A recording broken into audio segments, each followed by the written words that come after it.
So welcome everyone. This is a really good turnout. So this morning we'll be presenting a webinar for, I know the flyer said African, but essentially we're trying to tailor this to international med students applying to US med schools. Because as many of you know, this is a fairly complicated uphill task for many of us that have either gone through it or either going through it at different stages in the process. And so I think what we were thinking of doing is basically helping out people in the process sorry, my video just went out. In the process or who have already gone through some of the med school process. There may be some insights for even people applying to residency, fellowship, or even all the way up to being an attending. Just as a quick update in terms of how the process will run, we'll do kind of a quick intro with the panelists, followed by a few questions, hopefully about 30 or 40 minutes of questions. And then after the questions, we will proceed to do a Q&A for everyone who's in attendance. And as a side note, if you don't mind just giving a quick name, school you go to, and other information in the chat. Just to give I thought it might be useful to kind of give a little bit of background in terms of the medical school process. I think a lot of people on here are fairly familiar with the process, but basically applying to US med school entails doing a couple of years, can be about 4 years of pre-med plus or minus other pathways, followed by 4 years of med school, followed by anywhere from 3 to 9 years of what's called residency, which in Zimbabwe, I believe is called MED, plus or minus housemanship. Residency is then followed by fellowship. Fellowship can be followed by other super fellowships, but we're not going to go into that. I am George Bison. I'm born and raised in Gweru, Zimbabwe. I'm a proud USAP student. Grew up in Mukoba, then moved to Columbia University for undergrad, did med school at Harvard, and then my residency at sorry about my video. Then my residency in general surgery at Tufts Medical Center in Boston. I'm actually between residency and fellowship right now. I'm going to be starting a minimally invasive bariatric fellowship at Duke University in August. And I'm actually married to one of the panelists, Dr. Mpomba. So without further ado, I'm actually just going to go into the panel and just let me see if I can change my view here so that I can systematically have the panelists introduce themselves. The first one on my screen is Tafadzo Mtisi. So I have Tafadzo introduce himself. So, a brief 1 or 2 minutes, where you're from, college, med school, if you're in med school, residence or fellowship, and any other pertinent things that about your path and where you are now. Awesome. Thank you very much, George. My name is Tafadzo Mtisi, born and raised Kadoma, but mostly spent my time in Shishawani and went to high school, Kokomer, but I came to USAP. I'm also a USAP student. I was in college at Pomona College in California.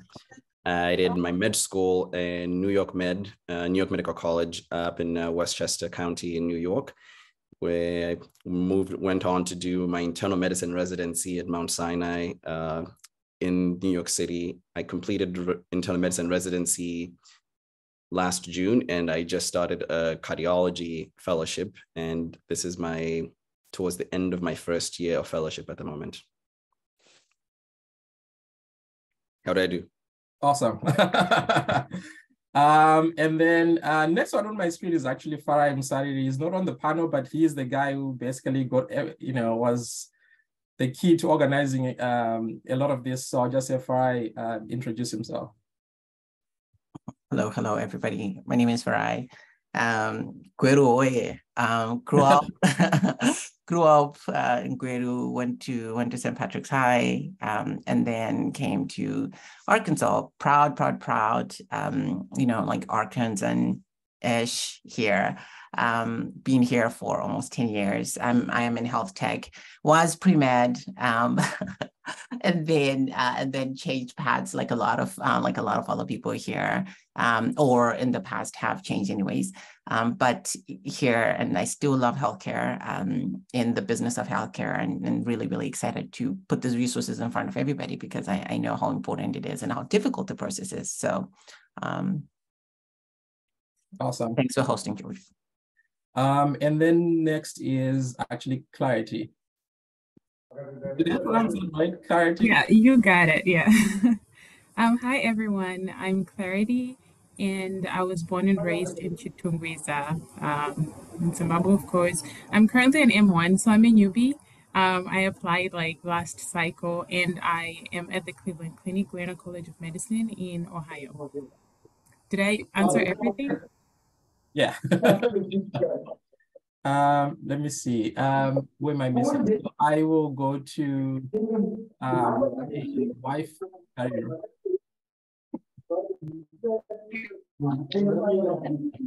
think someone has their mic on. I don't know if someone can turn off their mic. Thank you.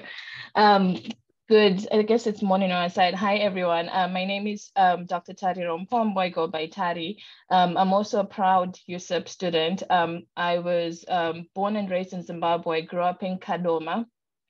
Went to Goromonza High School from Form 1 to 4, and then Regina Mundi for my A-levels. And then I went to University of Pennsylvania for undergrad, where I did biochemistry and minored in economics. And then I went to Harvard Medical School. I graduated in 2014, did residence at Beth Israel in Boston in OBGYN, and then did a fellowship afterwards in minimally invasive gyne surgery in Seattle at the University of Washington. And then I've been an attending since, I think, 2020. Right now, I decided to pursue a career in clinical academic medicine. So I am an associate professor at Brown University, and do both teaching residents, medical students, seeing patients. So if anyone is interested in that, I'm happy to answer questions on that. Thank you. Great. And I don't think my Mano needs any introduction, but I figured, if you want to say a few words, that would be great. No, I'll just say hi, everyone. Thanks for joining. I'm literally just here to be tech support, and I'm really excited to see such a wonderful turnout. Excited to see that we even have a couple students from the USEP school in their final year who are hoping to do med school, who are on the call from Chimani Money and elsewhere. In addition to some of our freshmen who are just finishing their first year in the US. So it's nice to see people all the way through the progression up to Taddy and George all the way down. Thank you everyone for coming, and also especially to the speakers on Tufare. And at some point or at the end of the session, I'll give people my email. I'm happy to kind of, if people want to contact me at any point, I'll give you guys my email. If I don't, just remind me at the end, and then I'll put it in the chat. So without further ado, I'm just going to kind of start going. But in the process, if people have any questions in the process, you can put them in the chat, and then maybe Farah, you can keep an eye on the chat to see if questions are coming in, and we can kind of make this a little bit more interactive and not just people sitting there watching us. So I think one thing that everyone has on their mind in terms George, sorry, I think you forgot to introduce I think George and Simo. Oh, sorry. Oh, sorry. Oh yeah, so yeah, George, do you want to introduce yourself? Hello everyone. My name is George Mukosera. Grew up in Zimbabwe. Went to school Glenroe High and Highfield High. Came to Davidson College for college through USEP, and came to Loma Linda as part of the MD PhD program. All right, and then we have Simo. Hi everyone, my name is Simo. I grew up in Plumtree, went to Mpandeni Girls High, and also in Plumtree. And then I'm USEP 2011, but I came with the 2012 class because I spent a year as an intern at the Education USA office in Bulawayo. And then I went to Mount Holyoke College in Massachusetts. after which I worked in basic research science for 3 years. And then I did a master's in public health at Tulane. And now I'm a first-year medical student at Emory. Okay. Yeah, George and Sinai owe you lunch, so if you're ever in the Northeast. So basically, the first question that we had, we're thinking of discussing, this can go to Simo, Clarity, and Mimi since they're fresh in this process. Sorry, this was supposed to be Michelle, but she's not here. But so Simo and Clarity maybe can help us with this. Like, so what resources did you guys use in this process? You can keep it brief in terms of what you found the most useful for finding schools that accept international students, finding schools that offer, financial aid, as well as if you have any other resources that were useful for MCATs, things like that. Okay. I can go first. Yeah. So I basically talked to one of my mentors. She went to Mount Holyoke as well, and she's international. She was at Columbia for med school. And she gave me her list of schools that she applied to. But I also used the med school admission requirements. It's a subscription thing on the AMC website where you can see like all the list of the schools, median GPA and MCAT. You can see whether or not they take international students. So I basically went through that website, listed all the schools that take international students, and then went to their individual websites to see if they've taken international students in the past 4 years or so. And therefore, then I had like a list of like maybe 25 schools, and I just looked at all those schools and then basically looked, I don't know what I'm trying to say, but I basically ended up having a list of about 17 schools from that mega list from the EMSA website. And I also think just talking to a lot of people are already in med school, people who have applied before, that really helps in terms of like trying to figure out which schools to apply to. All right. Yeah, so I kind of like did something similar, but in reverse. So my approach was to talk to people. So I just like reached out to all the students, primarily like USAP students that I knew were like already in medical school.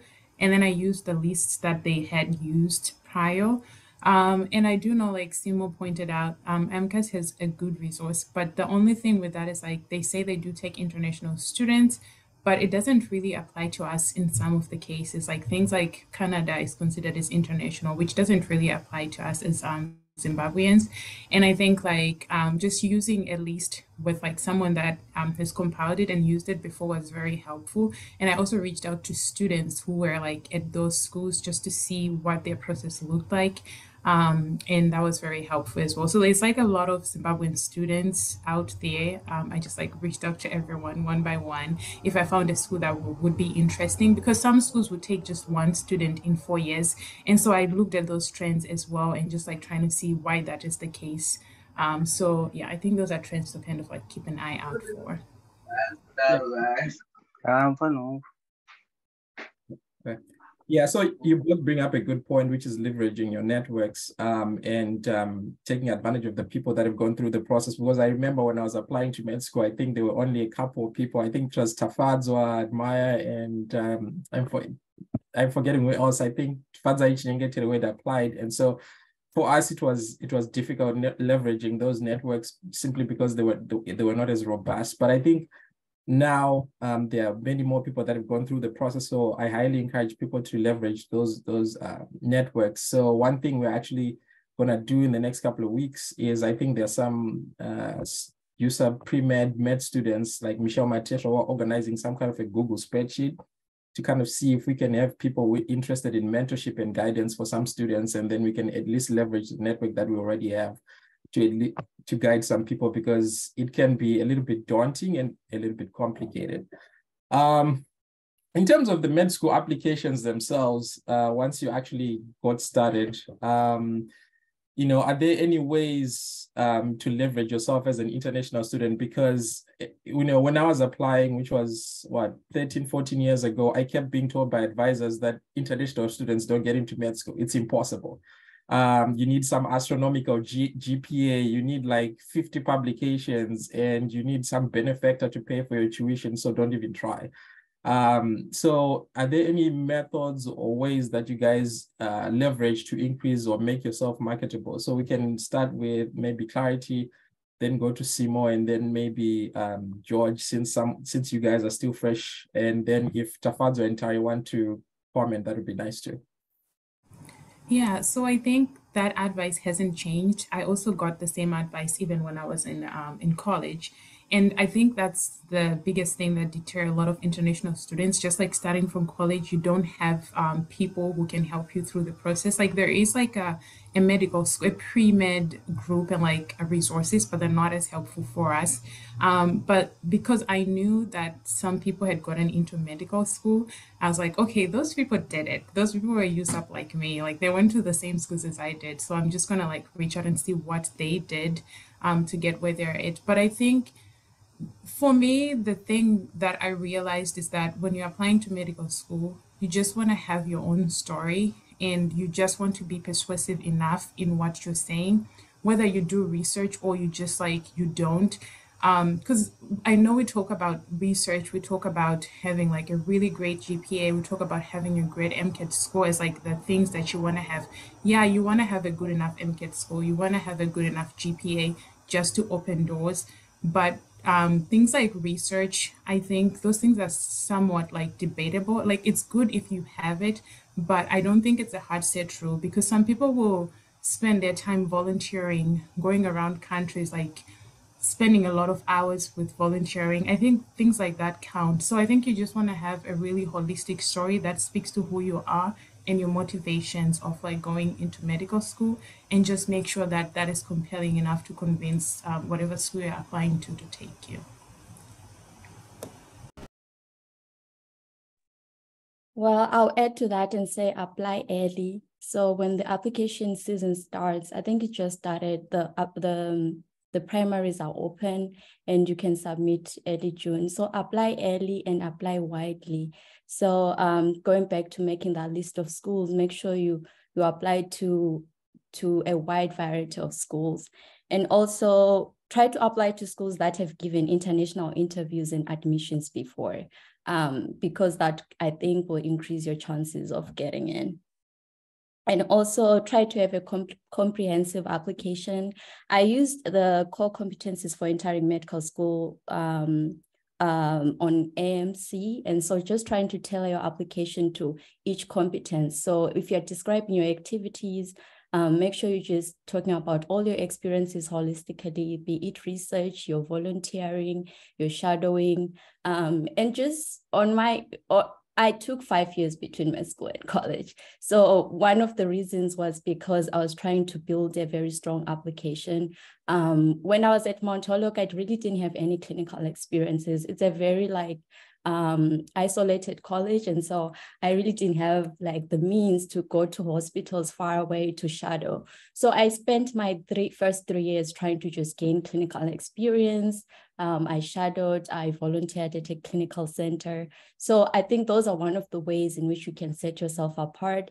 Just try to see where you are when you graduate and see if you need to do anything else, be it maybe take another class to raise that GPA, or is it a volunteer at a hospital to gain that clinical experience? So if you see that your application maybe is lacking in one area, I think it's a good thing to take 1 or 2 years trying to work on that. Thanks everyone for sharing. Probably have similar remarks, but I would say, so the first thing, just have the belief that you can do it, because like you guys noted, you're already told by many people that you can't do it because you're an international student, and it kind of helps to know that there are other people who have done it. So for me, I wasn't really bothered by the statistics, because I was like, okay, I know people who are subjects, so the statistics don't apply to me. So just know that you can do it. And then the grades are still important. You want to do your best there so they don't, because I don't know if it's still like that, but sometimes when I was applying, they'll just have a filter of an MCAT score that if you don't have that score, they won't even consider application. So I would just say still work hard to have the good grades. They're going to help you to at least be even seen as a candidate. And then once you have that, then you have varied experiences. I know one of what I consider a miracle in my story is when I was applying to medical school, I really wanted to do research my third year of my junior year. But I also had an opportunity to do the Projects for Peace grant that I got, which allowed me to do a project in Zimbabwe. And interestingly, in my interviews, they didn't really talk about all the research that I did. They only focused on that Project for Peace. That's what they were more interested in. So I'd say, like, yeah, do as varied experiences as you can. And having mentors helps, or the people that can tell you what's to come so you can prepare for some of the things you really need to think ahead. One of the specific research that, specific advices that I got, which was really helpful, somebody just told me, hey, like, this process is expensive, so save as much money as you can, especially if you don't come from a background where you have family support. So that meant that, like, early on, I was already saving, knowing that I'm going to need all that money. So just, like, stay connected. All right. I know Tafadzo and Tari are a bit out, but maybe Tafadzo can have some remarks. Sure.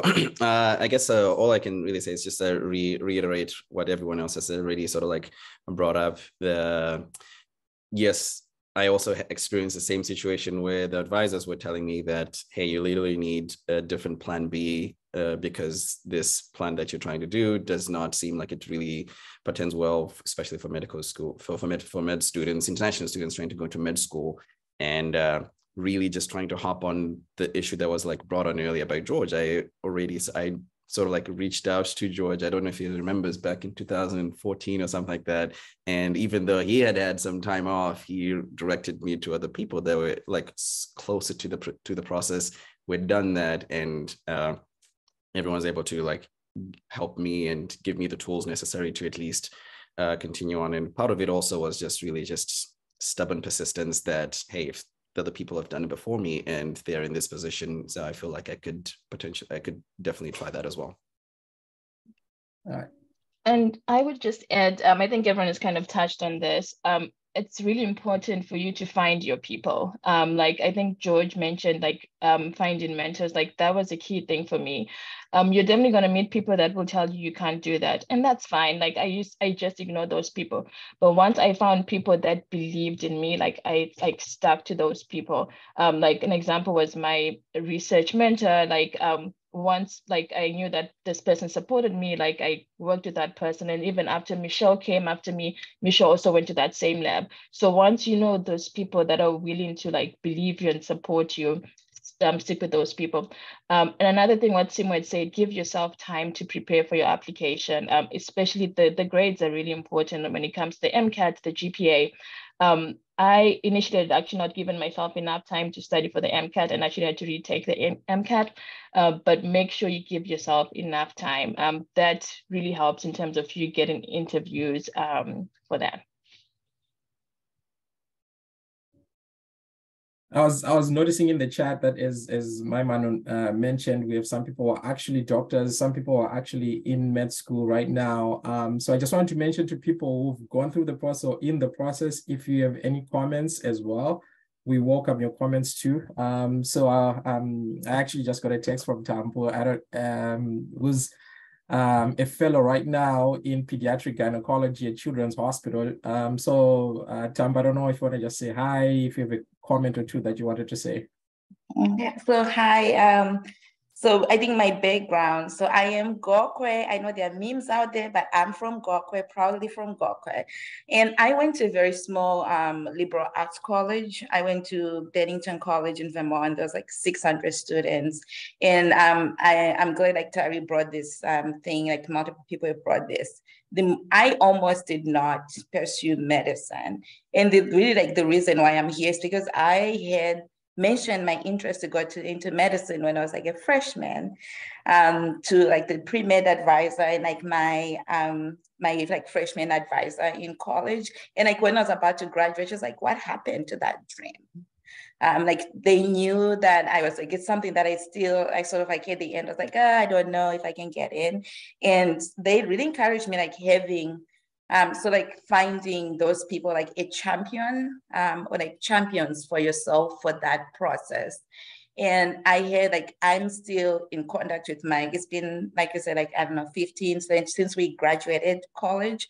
And I'm still in touch with my mentors from college because they were the people who got together and they said, we are going to make sure you get into medical school. So it's important to have those people and like leveraging them, because then they helped me find like internships elsewhere. They made sure to write good recommendation letters to get those experiences that I couldn't get in Vermont for myself. And I think that's like the most important thing if you are, because other people, you know, you're there at places that have medical schools, so it's very easy. But I'm also happy to talk to people. From that, I also took time in between, and I went to Yale and then like Brown for OBGYN residency. So it works out in the end. So one thing that often comes up, I mean, as I said, I'm far from the process, but when I was applying, there were some requirements that I was told you had to do to bolster your application, and found it difficult to kind of get these things on my resume. One, I was told I had to do research. I don't know if that's still true or not. I also applied MD, PhD, but that's a different story. I was also told that it is extremely important to have some kind of shadowing experience so that you actually get clinical letters. And I found it difficult to get shadowing experience because, like, you know, most of us, you actually had to work to actually send some money home. So shadowing someone for no money was tough, especially on a curriculum where you had a lot of credits and you didn't want to waste like 20 hours a week doing that. But also because people never responded to emails if they didn't know you. And then I know some people took gaps, like Simo mentioned that she took a couple of years out to bolster their application because people went to different schools that did not necessarily have some of these benefits. So I was wondering if people could comment in terms of, let's start with people who are a little bit more fresh. Maybe let's start with Simo. If some of these requirements are still there, and how did you guys navigate some of these requirements?